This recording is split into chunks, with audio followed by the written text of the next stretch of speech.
Over a dozen years in consumer packaged goods, working on projects big and small that had packaging changes. And if you ask me, on how many of those projects, as you were working with those designers, did you ask them, hey, as you're designing this thing, please be cognizant of those people who have vision impairment or color vision deficiency? The answer would be zero. I was never trained to do any such thing. And if you're wondering what color vision deficiency is, I recently found out, as I immerse myself in this space, people who are often called color blind, well, that term is inaccurate because that implies that they don't see any color. That's rarely the case. People who suffer from color vision deficiency usually fall under two buckets, and they have difficulty seeing certain types of colors. This is a layperson's explanation. Blues and greens, we might see them a certain way. Some of those folks with CVD, they might have difficulty seeing them, or they see them as a completely different color.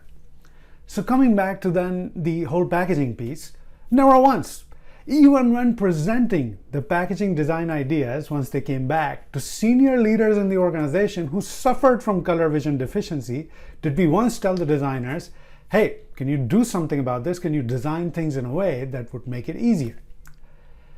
Last month, a friend of mine, a dear friend entrepreneur, he called me up and he said, all these videos that you've been putting up on LinkedIn, love them, but these supers, these call outs that come up, I can't see them properly. I see them just as they're about to disappear. And I found out that he had CVD and he had a certain type of CVD, so the TOs that I was using, they were not registering for him. It took me a few clicks. And now the supers, the callouts, they're in a color that is not just easier to see for him.